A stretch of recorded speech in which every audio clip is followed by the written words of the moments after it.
All right, what's up, guys? Welcome back to our Gamecock Central YouTube Live. Wes Mitchell here, Chris Clark, of course, as always. And as always, we're going to give everybody a second just to sort of get in line.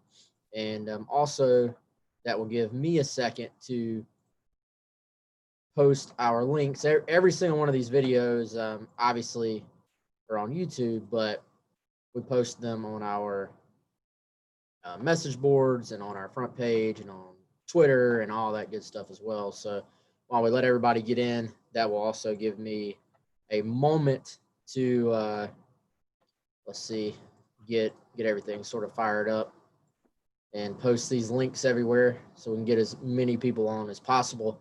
But yeah, while I'm doing this, Chris, what's up, man? How's it going? Man, it's going well. To be honest, and to let the people know, I'm going on vacation tomorrow. Okay. Yeah, I Why am. haven't you told me this? I'm just kidding. Yeah, good luck. No, I'm looking forward to it. Get unplugged just a little bit, but it's because, as you know, man, we've been busy. So, but I will be back at it next week, ready to roll, and we're gonna have plenty of content for the people in the meantime, whether it's on the YouTubes or on Gamecock Central. But man, I enjoyed some live sports last night a little bit. Checked out the Lakers. LeBron dunked. He took about 2 steps to go about 3/4 of the court. A little dunk. Just having a little fun. Checked out. Didn't get to check out any baseball. The game was in a delay. When I Yeah. tried to turn it on. Little MLS soccer was going on. When I turned on you know how on YouTube TV they give you 3 options like immediately of Yeah. whatever is like your preferred, and it was all live sports. Yeah. I was like, look at this. Which has not happened in First time in forever. in forever, Yeah. as they would say in the Sandlot. But yeah, dude, it's been cool. Brave. I got my Braves gear on. I saw right. Braves will be starting their. You know what? I almost said kicking off.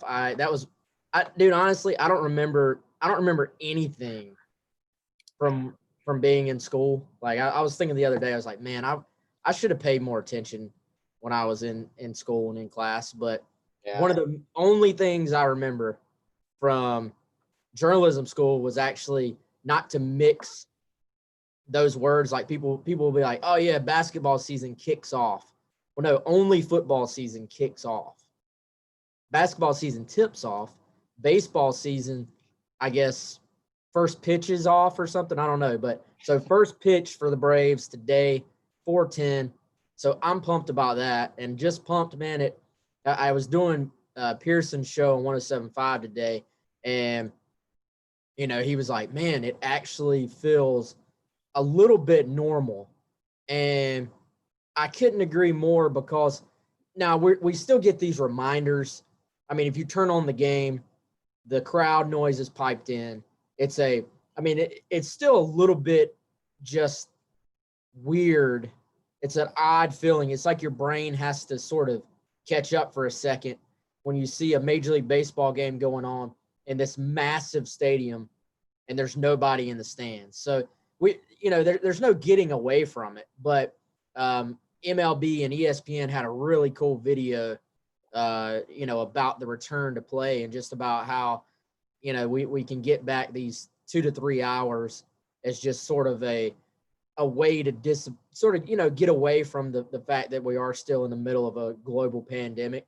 And, it kind of we're going to talk about Gamecocks football and what they're able to do now, their schedule moving forward, and just writing about that, talking about the Braves. I've been reading about the Braves a little bit today, and all this sort of just feels a little bit closer. I won't say it feels normal, but it feels a little bit closer to normal right now, I will say. It does, man. And, different experiences based on different sports, with, like, for instance, last night, I got mixed up. For some reason, I felt like the NBA season, like I knew the Lakers played. I was like, Lakers Clippers, that's the first game. So last night I turned on this Lakers Mavs, this earlier. And I'm like, and they seem real lackadaisical. I'm like, what's going on? I messed it up because it's actually next week. That's Thursday the 30th is the, game one. for the Lakers and for the rest of the NBA. But, that was obviously a weird vibe. The players are sitting apart and, all that. And then, I saw some other stuff from MLB where you got the crowd noise piped in. If you watch certain soccer leagues, they got crowd noise piped in. MLS does not. I don't believe have the crowd noise piped in. You just hear like the players talking and the coaches yelling and stuff like that. And they play it down at the wide world of sports. So, it has a different sort of look to it. So it is a little bit strange still, but you do, like you said, your brain, it does take a second. You go, oh, I'm watching, like, this is not a game from 2015 or whatever, some random game. Like, it's a real game. So that's cool. And I'm looking forward to the point where we have football as well, whether it's high school, college, NFL, any of it, ready to go, ready for that. Well, in football, depending on what state you live in, and God, man, the stuff with, we won't get all into it, but the stuff with the South Carolina High School League and them trying to make a decision this week, actually felt for the guys that have to sort of cover high school football from a sort of beat writer perspective, where you're covering the day-to-day, and they had to sit through that meeting. Dude, my brain was hurting just watching the tweets from that meeting. But yeah, we're at least, I think, heading in the direction of an effort to get football back, is, I guess, the best way to say it right now. And we're hoping to get there, but yeah, and we'll very shortly get into what South Carolina's doing now, because today was sort of a big step for college football. But yeah, there are reminders, man. But at least we're getting some actual ball, and at least people can sort of have, just have an opportunity to sort of get away a little bit and enjoy that. And I actually do, and I'm sure this is going to come up at some point regarding football. If, we don't know what the fans in the stands thing is going to be yet, but I actually am at least for the piped in noise. Now, have you seen on Twitter the Fox Sports video where baseball on their network, I'm guessing that's their Saturday afternoon baseball stuff, they actually are having a virtual crowd, like it looks like a video game basically. Have you seen that? Yeah. Mm-hmm. Thoughts? Stuff. Interesting. I also saw like the virtual like Laker girl. This is not a Lakers show. I don't know why I keep bringing them up, but like I like to watch LeBron play basketball, etc. But I saw they were having like these virtual, like it wasn't like it was sort of like a video game, but it's like real people, but it was like the cheerleaders, and that was sort of strange too. I thought it was sort of strange, man. I mean, I will say this, I like seeing crowds at games and stuff, especially with football, soccer, heck, even with NBA, like, during the finals, for instance, which should have already taken place last month and are now pushed up to the fall. It's the noise does play a role for me in watching it. Like when I watch the MLS stuff, it's just strange not hearing any crowd noise, Yeah. No, definitely, man. And I I think when all this started, I was a little bit, hesitant about that. But I think just hearing nothing is kind of weird. And so I get the piped in noise. I'm going to sort of hold out on, I'm going to watch it. I'm going to try it. Like I'm going to watch a game on Fox Sports and just see, what it looks like. But I'll sort of hold my opinion, I think, on that until I see how it is. But it is kind of weird, like I said, seeing a completely empty stadium. By the way, and we are going to get to Gamecocks, guys, I promise. I will say, you talked about LeBron and that highlight, and everybody knows, like Gamecock Central, everybody knows who our rival site is or whatever. But I'll mention this just because it was a great point. Hale, did you see Hale mention on Twitter, basically, and a lot of us guys, we all respect each other. We're all about the same age. And, he's like, I'm 35 years old. There's no way that LeBron and I are from the same planet. That was what Hale said. And I really started thinking about it. I'm like, man, I'm 34. You're 34, right, Chris? Yeah. these guys, when you're 34 in sports terms, you're old, like you're washed up. And this guy's just out there. And I mean, he really, if there are aliens among us, man, like this guy's DNA is just different. Like it's amazing. And I honestly hope, man, we're so like locked into comparing people and like comparing LeBron to MJ and all this stuff. Hopefully we've at least sat back and enjoyed watching LeBron just his amazing displays of athleticism, because it's not going to last forever, obviously. Yeah.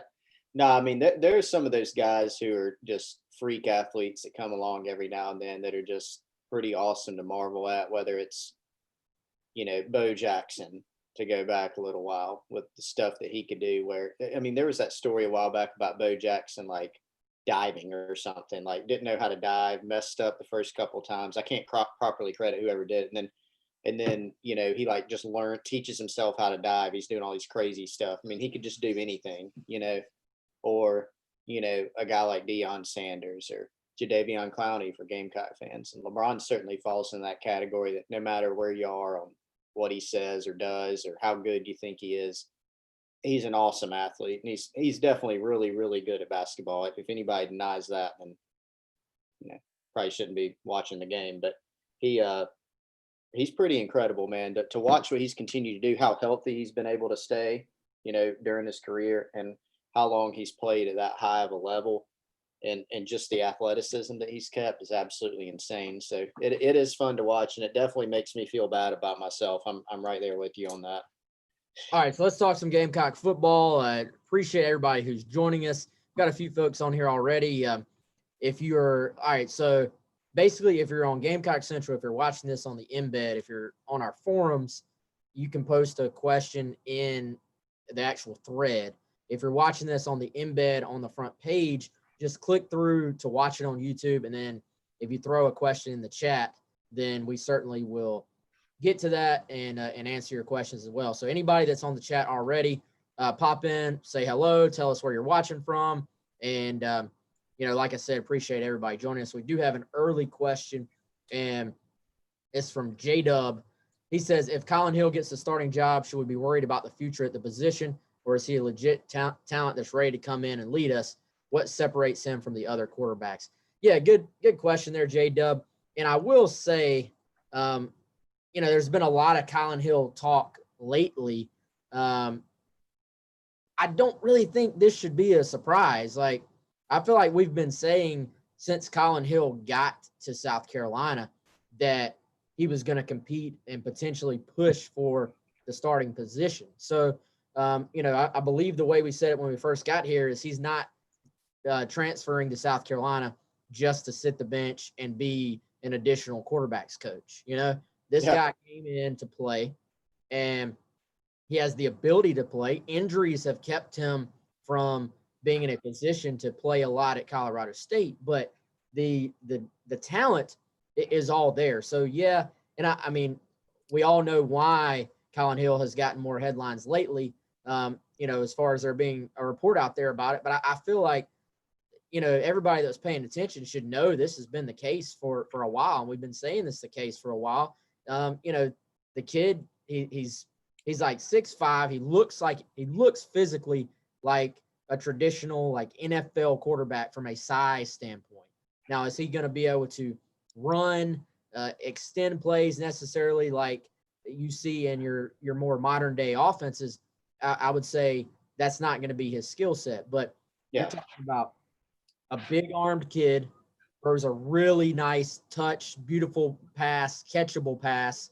But potentially most important here is he knows the offense very well, because he came in from a place where he was clearly already running Mike Bobo's scheme, and has come in at a time, like we talked about, spring practice was cut short. So, it makes a lot of sense for him to be competing for that job. And he, the job has not been decided by any means. And both those guys are going to have the chance to win the job. Ryan Helinski and Colin Hill are going to fight it out for the starting position. But the fact that Colin Hill is in the conversation really shouldn't be a surprise, I don't think, to anybody right now. And here's the thing, to sort of, let's see, how exactly did you say it? Yeah, should we feel worried about it? If he wins the job, that means in the coach's eyes, he gives you the best chance to win.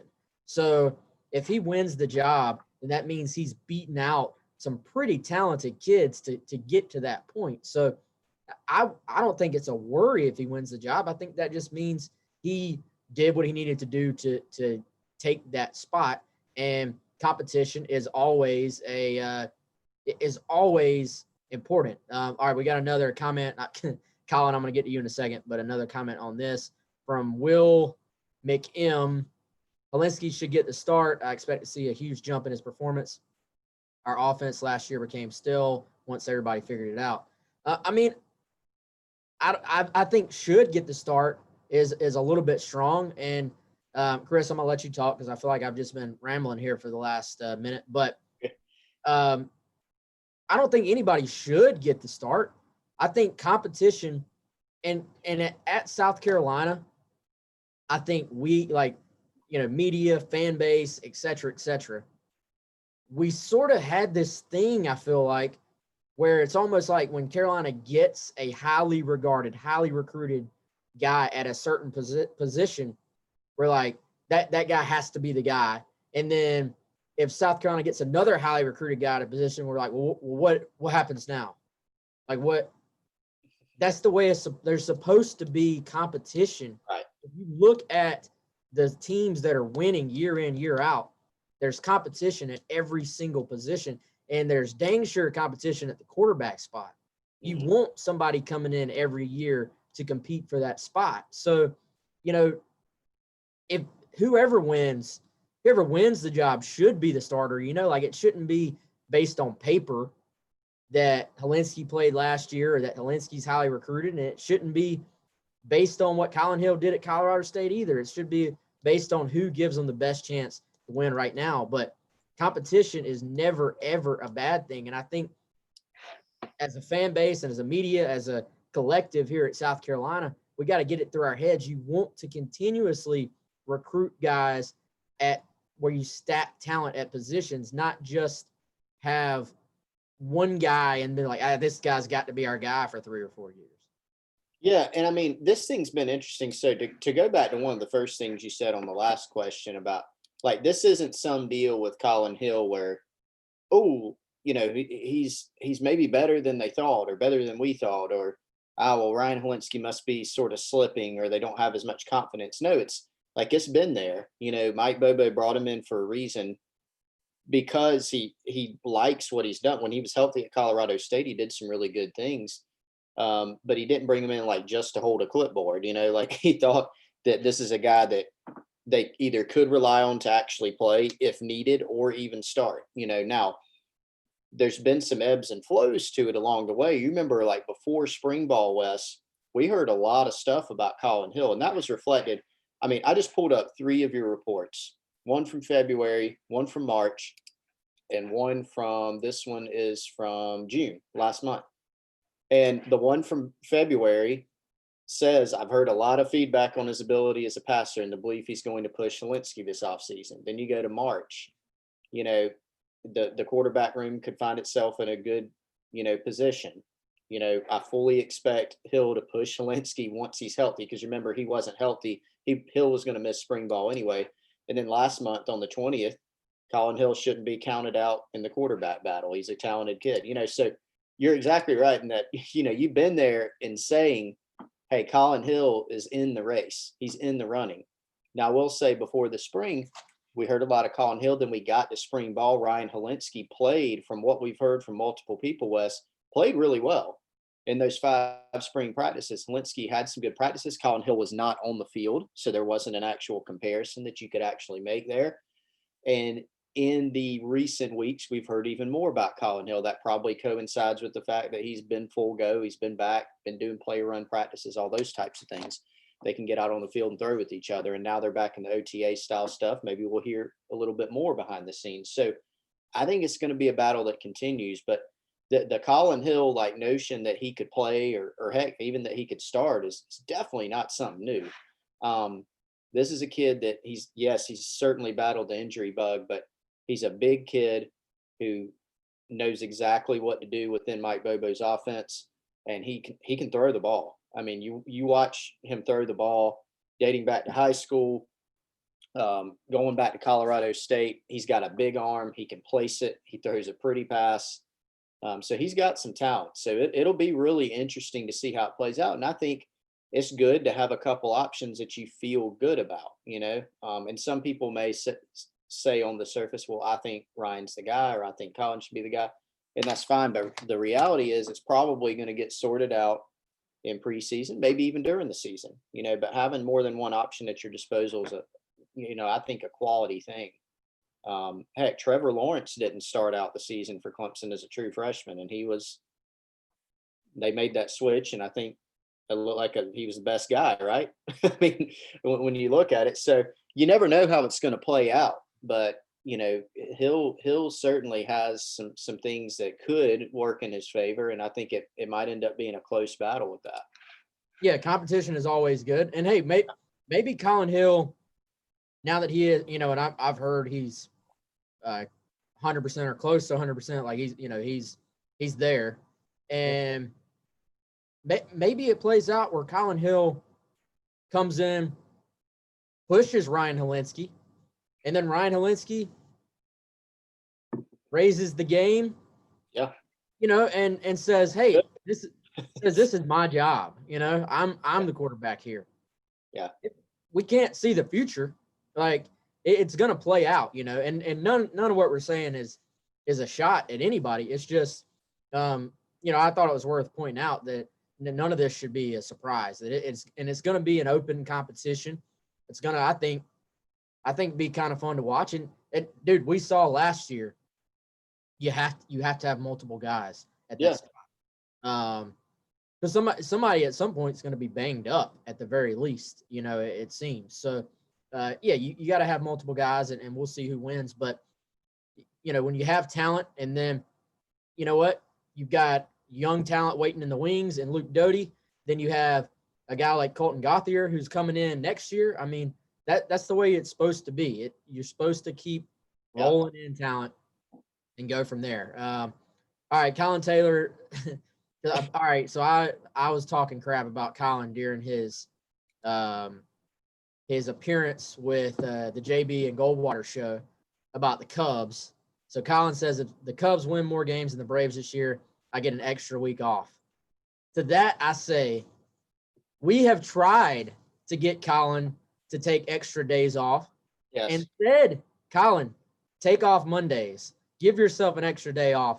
And he won't actually take a day off. So I will say, Colin, if that happens, yes, but you have to actually take the time off.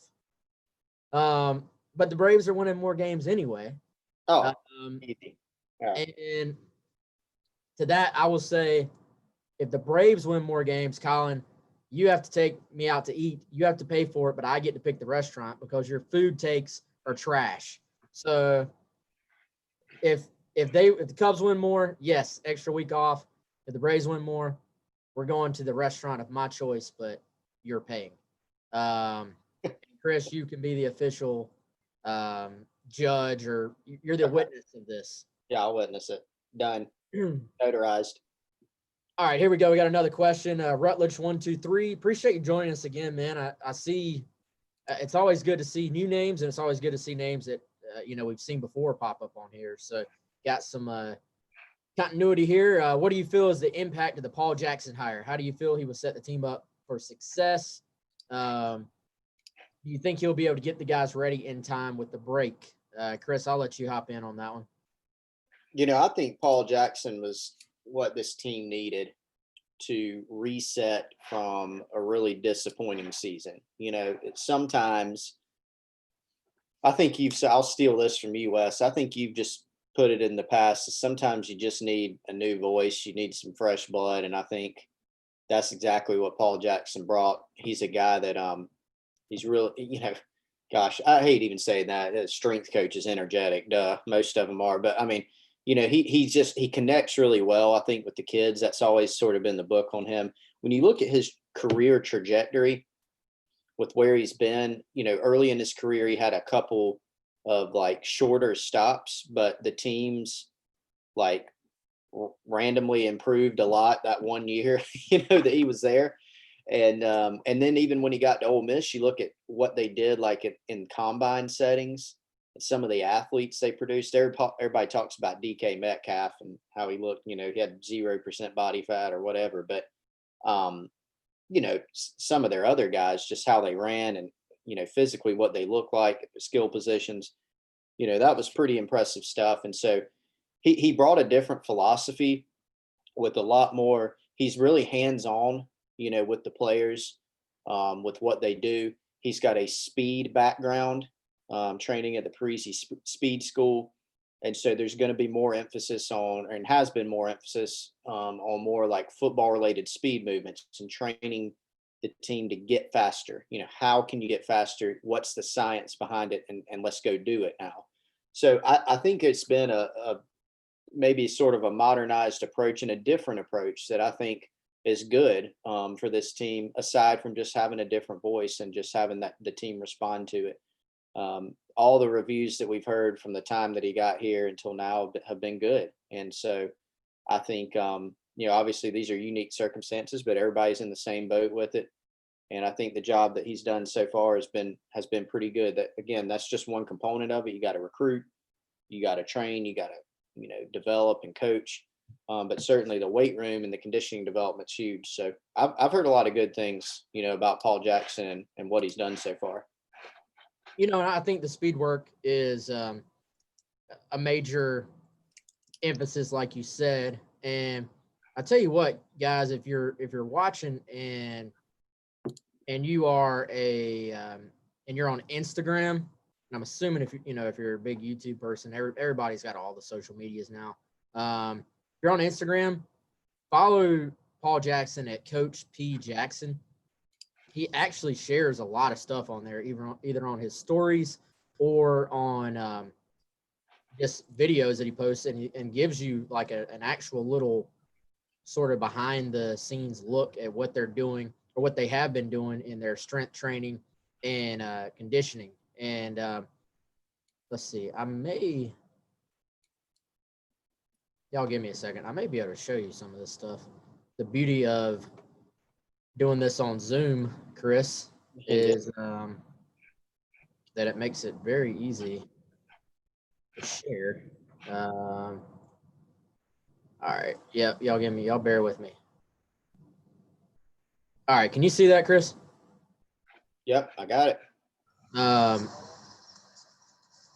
So just, I mean, and you're not going to get much, obviously, but some of the sprint work stuff you're seeing right here, drop-in starts, which I think is kind of interesting. Here you see old Boogie Huntley. Just the emphasis on details that here's resistance sprint work, dragging the chain. Let's see if I can run through them here for you. There's some other standing triple jump into a sprint. I believe these aren't into a sprint, but basically a lot of what they do is based around trying to increase speed. And I thought the sort of rolling start on the sprint, the standing start on the sprint, you know, just kind of was interesting to me to see.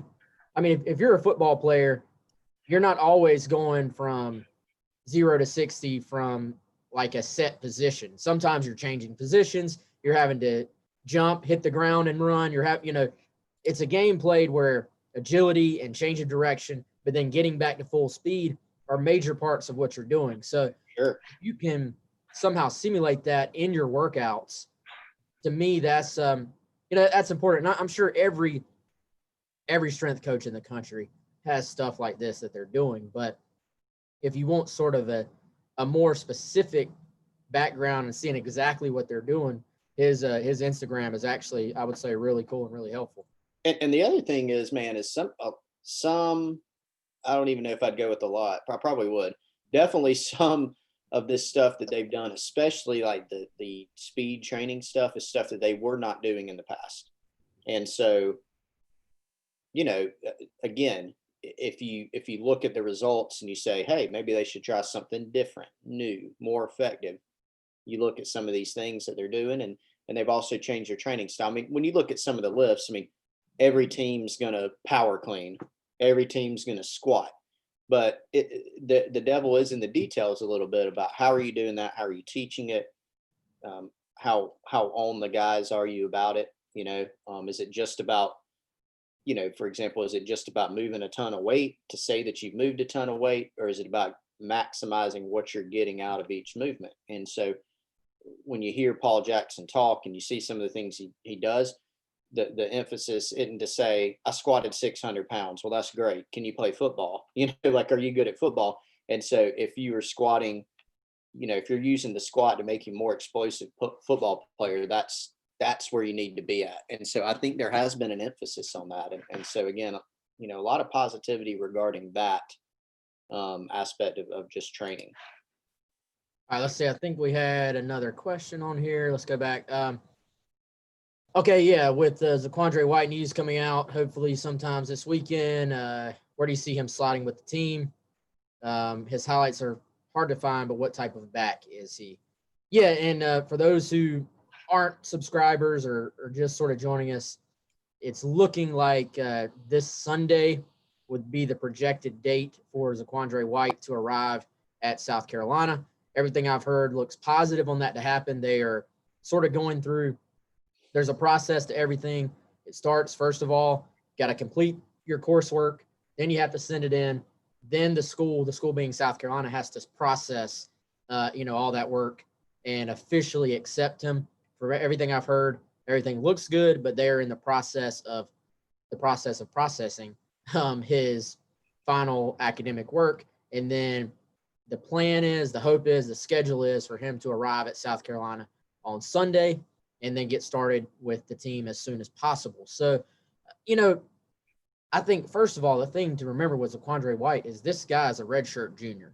So there's no development. There's no reason to, you got to just get him ready as fast as possible, because there are 2 years of eligibility left, and there's no reason to be thinking red shirts or limiting him or anything like that. And, the question there is just how quickly can he pick everything up? Because I think athletically, you're talking about a kid who was a 4-star guy out of high school. Obviously, Florida State ain't signing nobodies at the running back position. If they're signing you at the running back position out of Florida, then you're pretty impressive athletically. You have the skill set to do it. Zaquandre, I'll say it because he said it himself. He's admitted publicly in interviews that he got to Florida State and didn't necessarily take, do everything he needed to do, I think, academically to move forward in his career. He said that publicly. But now you've got a guy.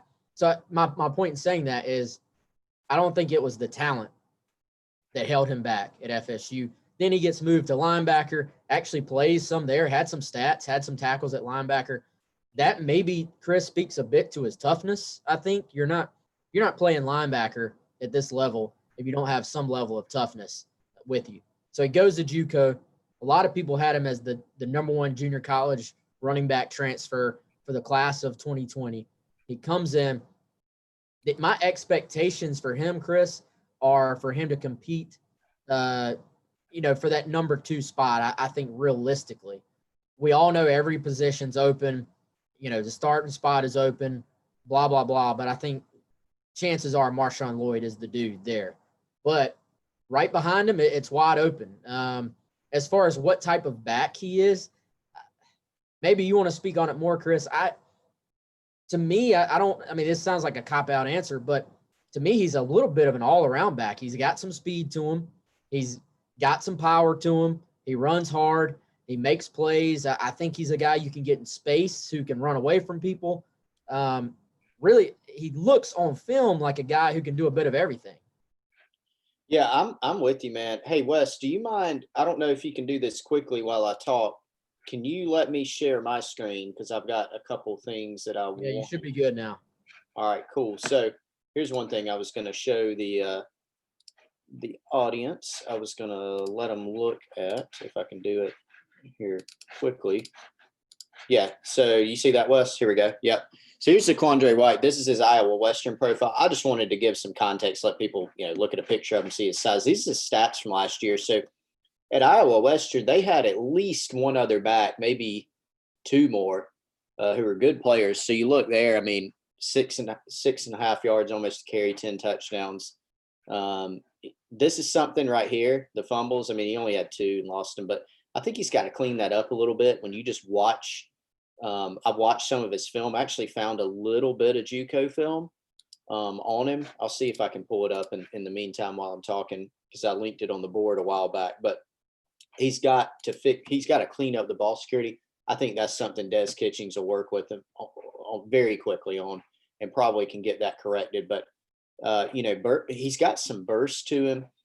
He's got some size. Like he's not a shorter, squattier back, sort of like a Marshawn Lloyd. He's 6'1", 6'2". He runs a little bit taller, but what you see from him is he's got some explosion to him. He can really run. It's been described to me as a guy that you can probably get on the edge as a speed sweep type of guy,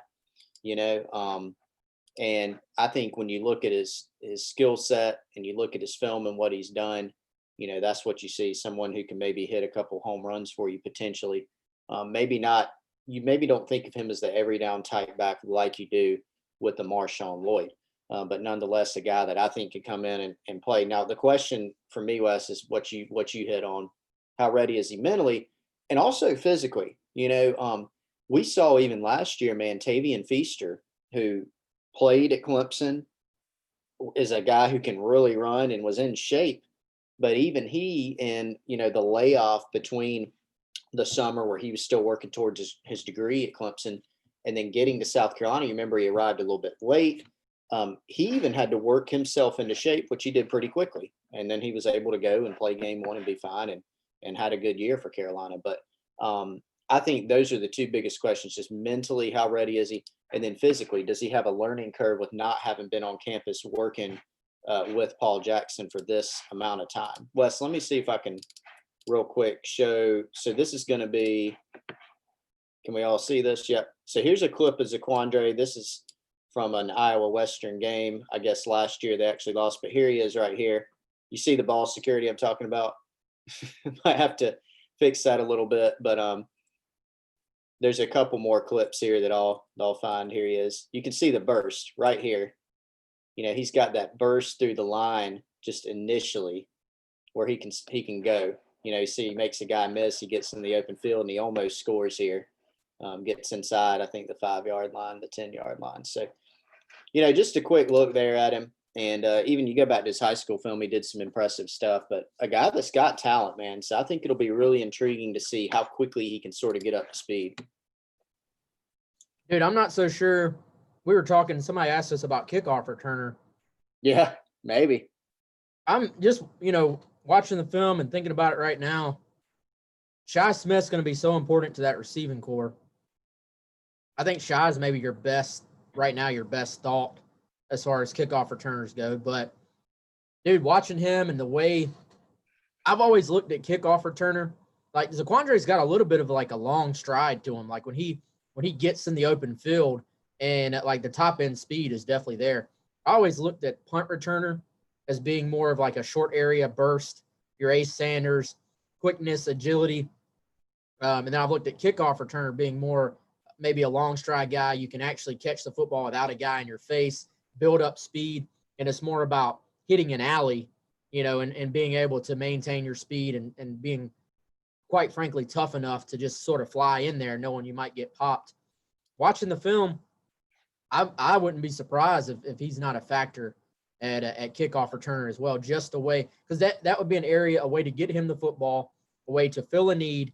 And most importantly, you don't have to know the offense. You don't have to play 3 straight downs. You don't have to be in great football shape yet. You can be a kick returner relatively easy, I think. So that might, we haven't really talked about that. We haven't heard that even from anybody, but That would just make a lot of sense to me. Yeah, I mean, when you're talking about a guy who has a couple more clips here of him, when you're talking about a guy who has like that speed sweep ability, and here's a little bit of sort of toughness, tough run from him. Hey, and here, blocking. I think blocking is like the third area he'll really have to work on. But when you look at a guy who has that speed out on the edge like this, I mean, that you see on film, that's someone that's very intriguing in terms of the kick return game. So I'm with you. And you see in that game 20 carries for 274 yards. So he had a really nice game there. So intriguing prospect for them for sure, and someone that I think can help them in terms of just another offensive weapon that they can use, even if it's just a little bit in the early going, just to sort of get him in the mix. Yeah, he had a day that day, and he falls in the category. Man, I'm finding myself using this word more and more when we do our roster breakdowns, which are also on our YouTube, youtube.com/GamecockCentral.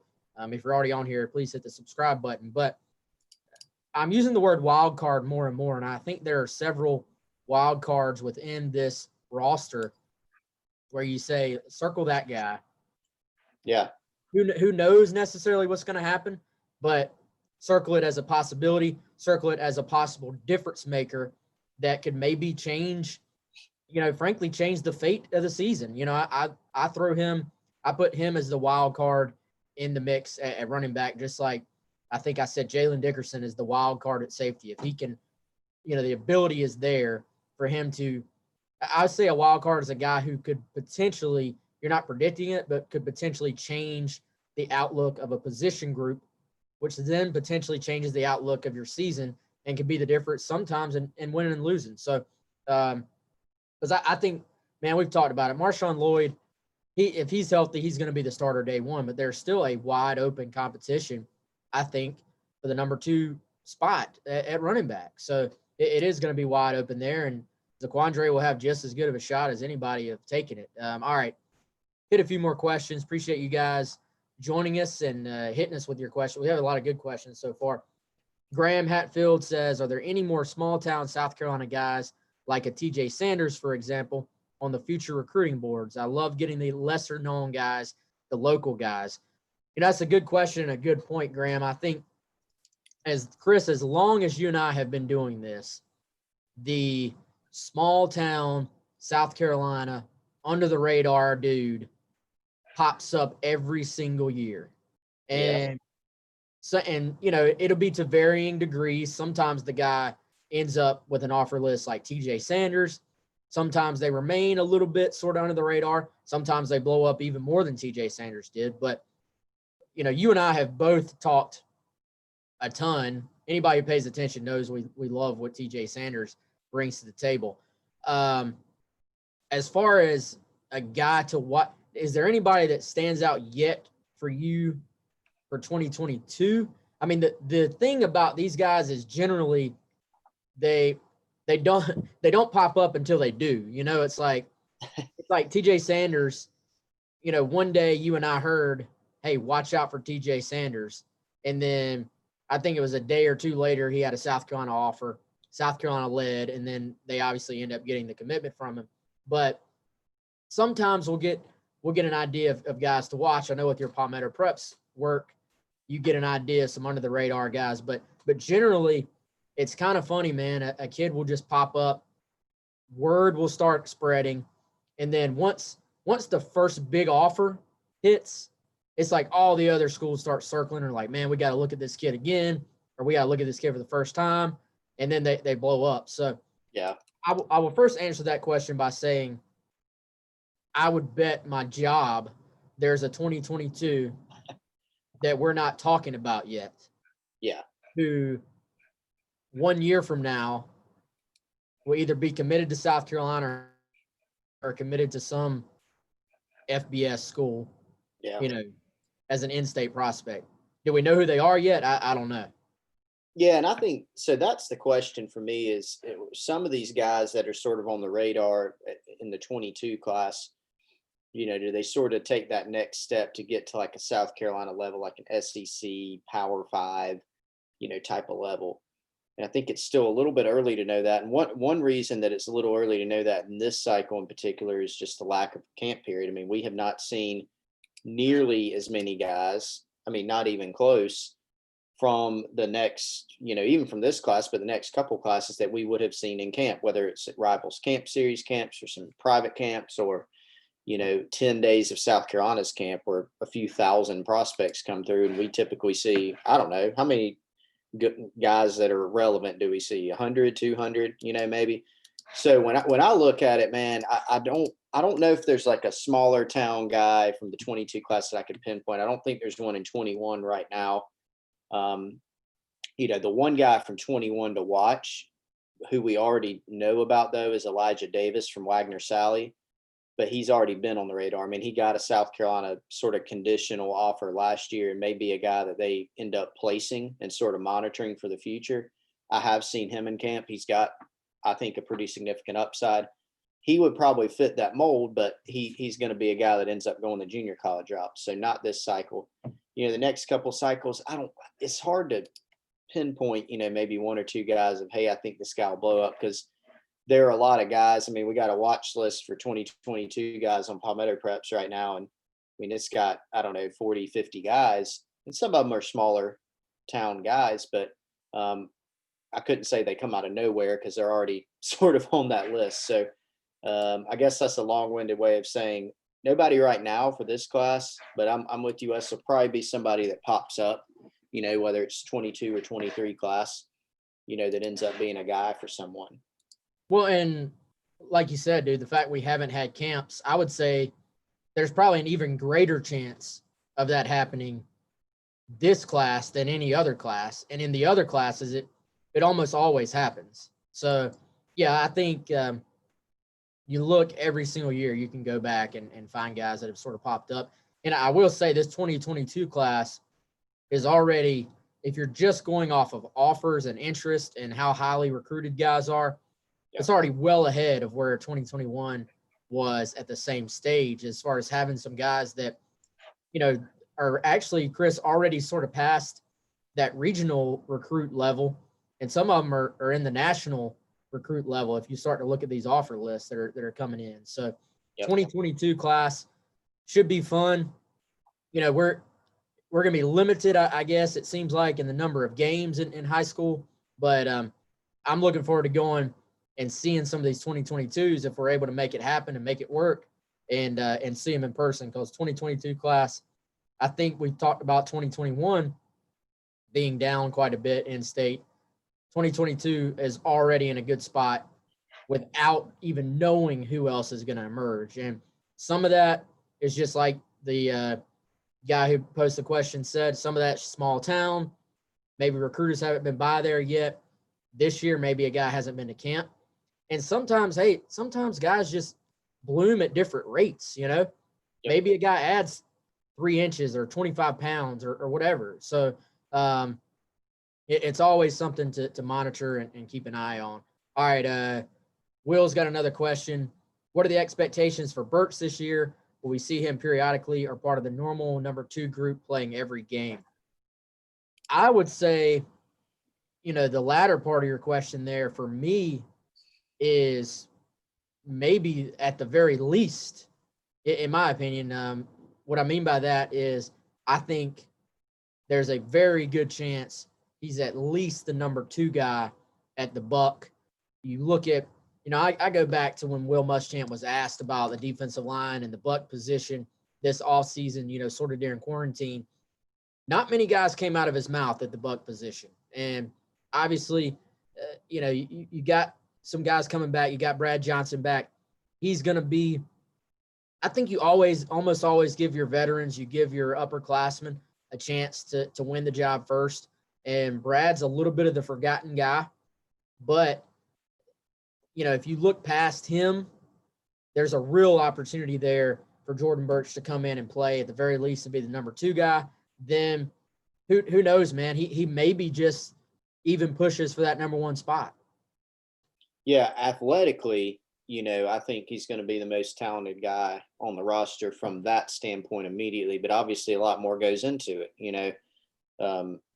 he won't be the strongest guy on the team because he hasn't been in a college weight program for 3 years like Brad Johnson has. So he'll have that. He'll have the learning curve of just mentally knowing where to be, what to do. But physically, that's going to be an advantage for him because he is so talented from a physical standpoint that's going to help him. And when you just talk about rushing the passer, for instance, at the college level, that's going to help you, get on the field maybe earlier than some others, or even if you're not ready to play as big a role. And when you look at this team, that's one thing you look at is how, who can rush the passer. And so I think they're going to probably count on him for that. So I definitely expect him to see the field this year. I'd be very surprised if we get through this year and say, well, Jordan Burch played in a few games, but he's keeping his red shirt. Like, I think he's playing more than that. And I'm with you, Wes. Depending on how he progresses, you got to keep in mind the guy hadn't gone through a practice yet for South Carolina. He was not a spring enrollee. We may have a better sense of it if he had been one, but he's not. So it's a little bit of a projection, but we'll have to find out more once they actually suit up and get into preseason camp. But from an athletic standpoint, when you're looking at it, you feel like he's going to have a chance to play and maybe even eventually be a guy who could end up starting a game or some games, but it just depends. And I'm not ready to count out Brad Johnson either. I've always liked his talent and think that he could still, take a step forward and solidify himself. So it'll be really interesting. All right, guys, we got about 10 more minutes. So any final questions you want to get before we get to the weekend? Of course, throw them in the chat. But we did promise at the beginning we were going to talk about these NFL-style OTA workouts South Carolina is now allowed to go through. And, Chris, I went back. I know we were talking about this on the podcast.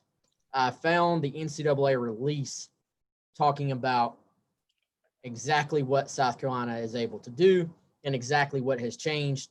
And I've got a free article up on Gamecock Central right now explaining it, but we can go through it real quick right now. So basically, if you rewind back, July 13th, so 11 days ago, that was when South Carolina and other schools that are on the same timeline. It's a little bit different timeline if you're a school with a schedule for week 0.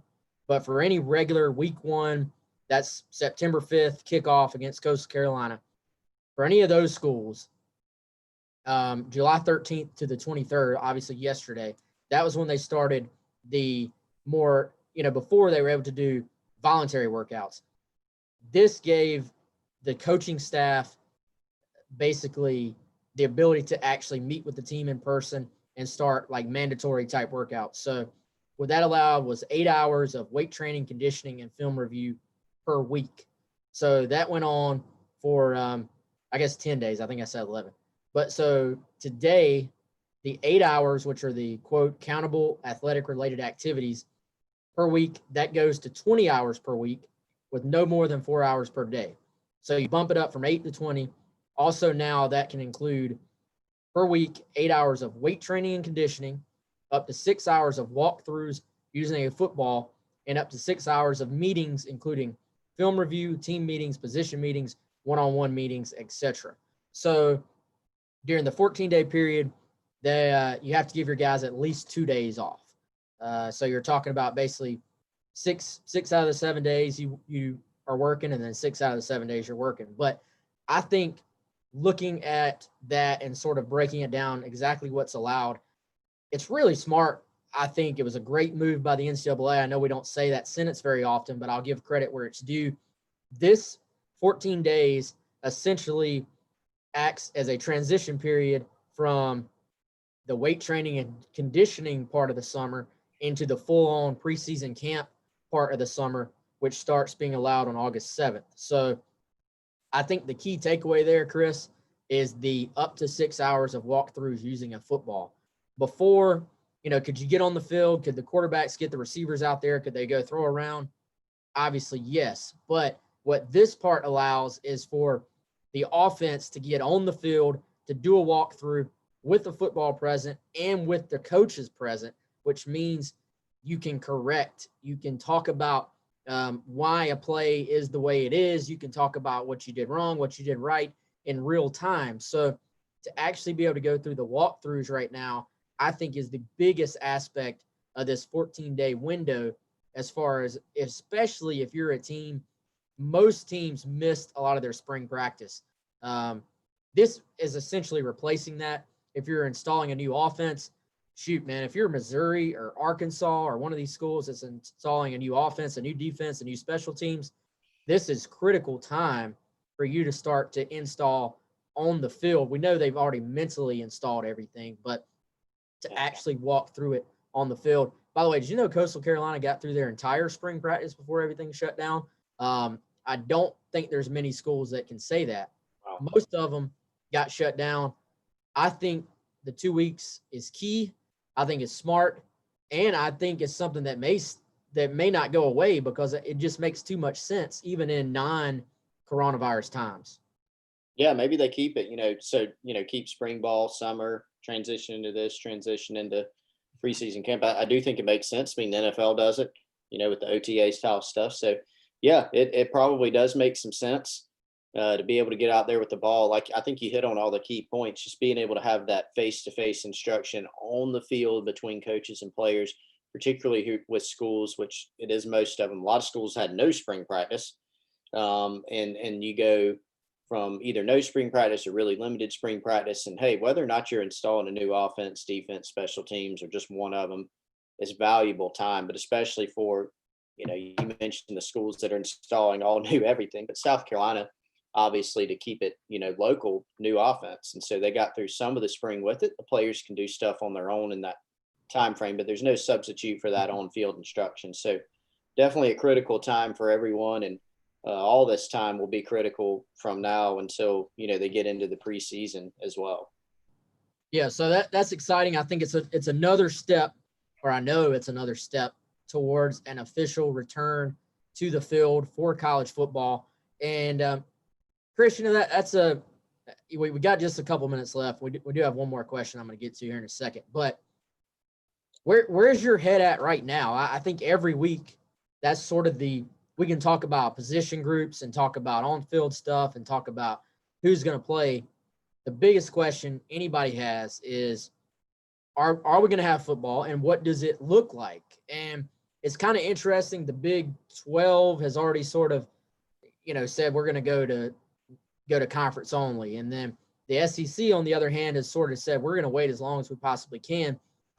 Chris, I talked to somebody that's involved at Coastal earlier this week, and I was like, hey, what are you guys hearing? Like, this game is scheduled for September 5th.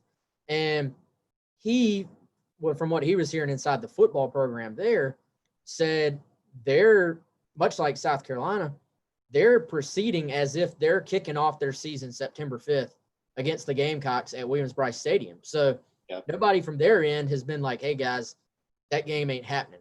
Right. So obviously, if this goes to conference only, by the way, I was on Pearson's show earlier today. He said I haven't even been online to see it.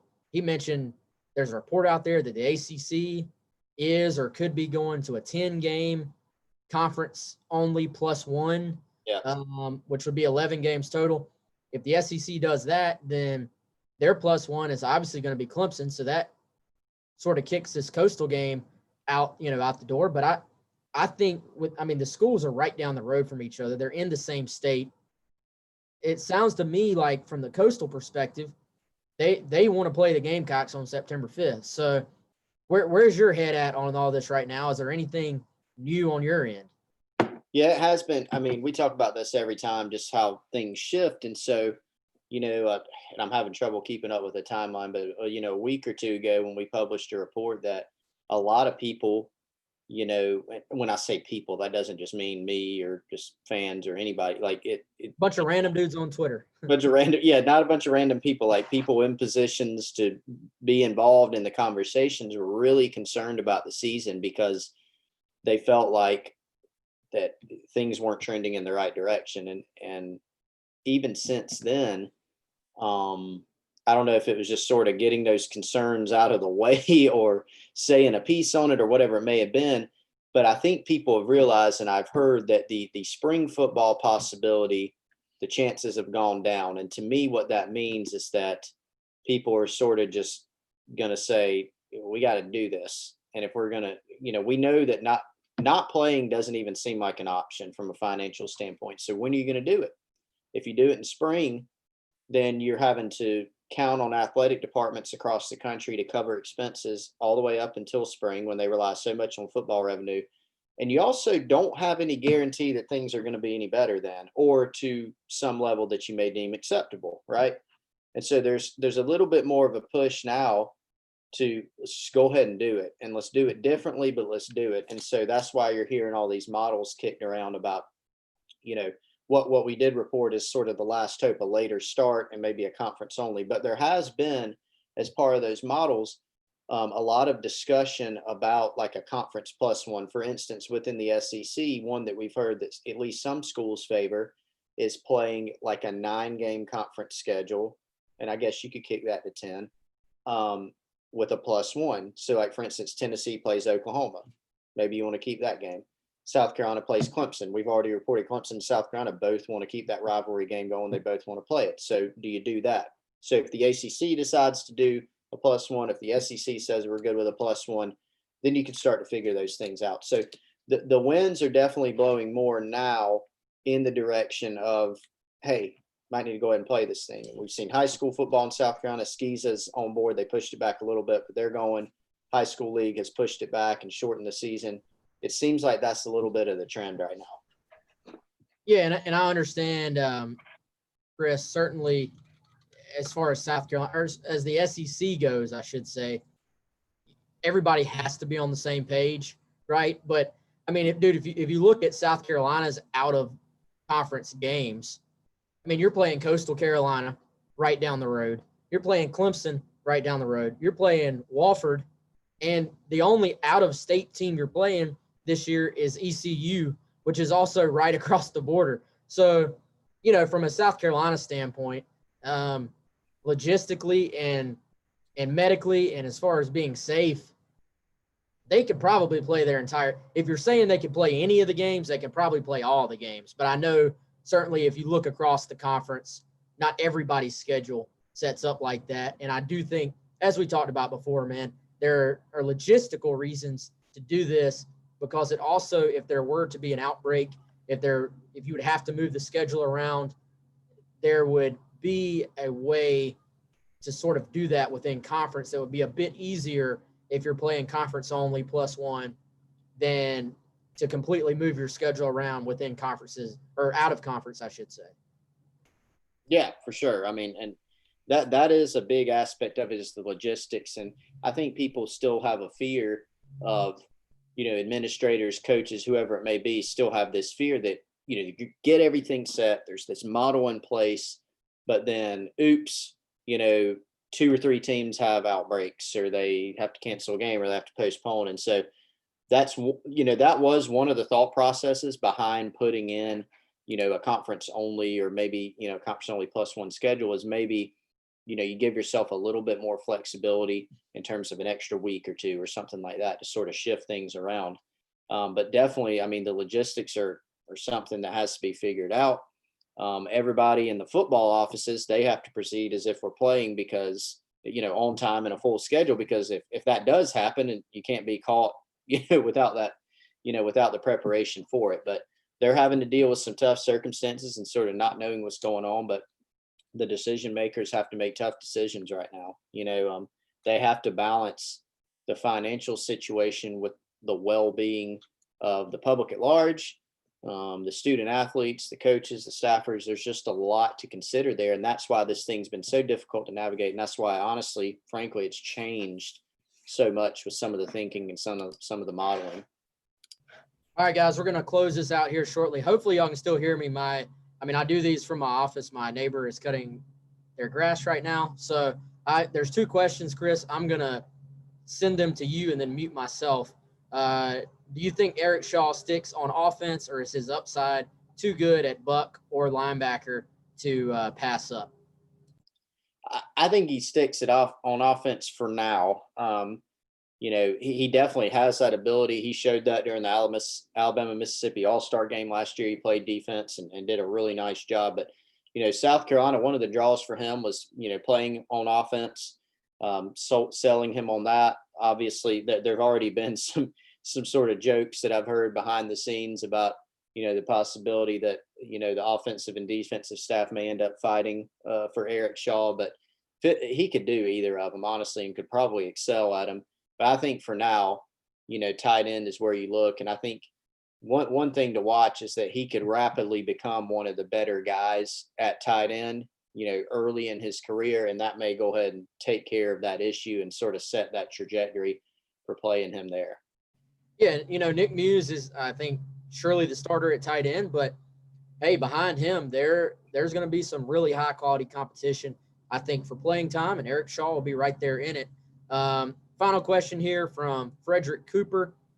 And Frederick, we may not really have much of an answer for you on this one, but we'll see. Chris, for you, have there been any surprise in a good way players so far this summer?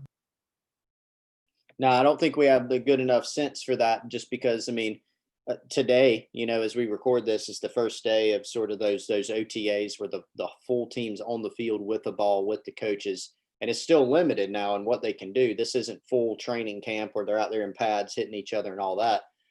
So not really any big surprises yet. I think that may be something that we can answer a little bit more, maybe after that period elapses of the OTA style stuff, or maybe once we get into preseason camp a little bit. I think we may have a better sense then. But some of these guys, they've only been on campus working out. There hasn't been a lot of football, stuff for us to really be able to properly assess to answer that. And, frankly, there's less folks in the room right now. There's less folks at practice. So that means less information leaks out, frankly. So it has been a little bit quiet, and, we'll just have to see where it goes. But all right, guys, gals, appreciate you joining us. We're well over an hour now. We try to keep it right there. But thanks, as always, to our consistent watchers on our YouTube, and thanks to our new watchers and our questions. All really, really good questions. I think says a lot when the fan base comes in with really good, thoughtful questions about what's going on in South Carolina football right now. And it really honestly makes it fun for us as well. So for Chris, I'm Wes. Go Braves. Hit the subscribe button. Subscribe to GamecockCentral.com, and hope you have a great weekend. Y'all have a good one.